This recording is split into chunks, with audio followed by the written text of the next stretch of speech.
সকালে নাস্তা বানানো শেষ, কত সহজে হয়ে গেল তাই না? যতটা সহজ দেখা যায় ততটা সহজে হয় না। আজকে সকালে যেহেতু হালকা পাতলা নাস্তা ছিল, এর জন্য দুপুরে সবার তাড়াতাড়ি ক্ষুধা লেগে যাবে, এর জন্য দুপুরে রান্নাটা তাড়াতাড়ি করতে এসেছি। আজকে তেলাপিয়া মাছ ভাজবো, ডাল রান্না করব আর কাবাব বানাবো। 2 দিন আগে একটা আপু রেসিপিতে দেখেছিলাম যে তেলাপিয়া মাছ সে ম্যাজিক মশলা দিয়ে ভেজেছে। ম্যাজিক মশলা দিলে নাকি খেতে অনেক বেশি স্বাদ হয়। তো আমার তেলাপিয়া মাছটা খুব বেশি একটা পছন্দ না, একমাত্র বারবিকিউ করা ছাড়া তেলাপিয়া মাছ আর কোনোভাবে খেতে আমার ভালো লাগে না। তো ওই আপুর রেসিপিটা দেখে আমার মনে হলো এটা বোধহয় খেতে ভালো হবে। এর জন্য আমি ভাইকে বললে এক্স্যাক্টলি এই সাইজেরই কয়েকটা মাছ কিনে আনিয়েছি। মাছগুলো আমি ভালো করে কেচে লবণ হলুদ লেবু দিয়ে ভালো করে কিছুক্ষণ মেখে রেখেছিলাম। তারপর সামান্য সব মশলা একটু একটু করে দিয়ে ম্যাজিক মশলা দিয়ে ভেজে নিয়েছি। তেলের পরিমাণ একটু বেশি দিয়ে একটু কড়া করেই ভেজে নিয়েছি। আর এখন কিছু কাবাব ভেজে নিচ্ছি। এগুলো কিন্তু ফিশ কাবাব। আমার এই কাবাবটা খেলে কেউ বুঝতেই পারবে না যে এটা আমি চিকেন দিয়ে বানালাম কি ফিশ দিয়ে বানালাম। মাইবিন মাহিরা কাবাবটা খুব বেশি পছন্দ করে। আমি তো জানি মাইবিন মাছ দিয়ে খাবে না, এর জন্য ওকে আমি আজকে ভুল বুঝিয়েছি। মাছের যে কাবাব তৈরি করে দিয়েছে ও বুঝতেই পারেনি, ও এটাকে চিকেন ভেবে খেয়েছে। তবে আমার মাহিরা কিন্তু আমার সাথে মাছ দিয়েই ভাত খেয়েছে। বিকালের দিকে একটা বড় রকমের সারপ্রাইজ পেয়েছি। খালামণি এসেছে ঢাকা থেকে। খালামণি এই প্রথমবার আমার বাড়িতে এসেছে।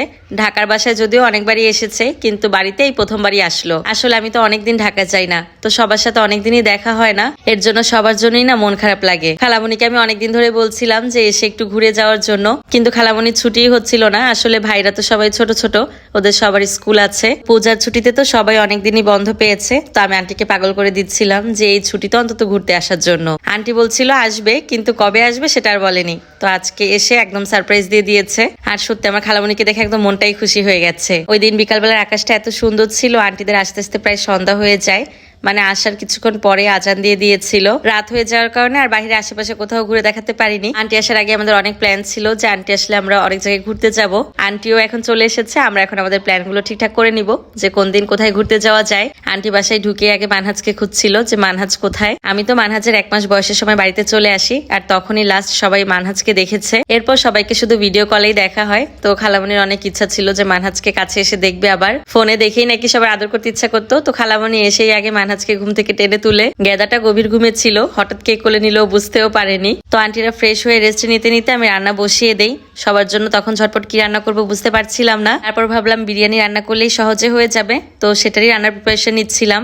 আর এদিকে কিন্তু মামু ভাগ্নেতে আসার পরপরই কিন্তু বেশ ভাব জমিয়ে নিয়েছে। এই দুজনে যত ভাব তত বেশি আড়ি। আর এটা কিন্তু একদম ছোটবেলা থেকেই, কারণ দুজনের বয়সের ডিফারেন্স তো বেশি না, এর জন্য। তো খালামণি এখন কয়েকদিন থাকবে, আমরা অনেক বেশি মজা করব, আর আপনাদের সাথে তো ভিডিও শেয়ার করবোই। আজকের ভিডিওটা কেমন হলো অবশ্যই কমেন্ট করে জানাবেন। ভিডিওটা ভালো লাগলে একটা শেয়ার করে দিবেন। সবাই ভালো থাকবেন। আল্লাহ হাফেজ।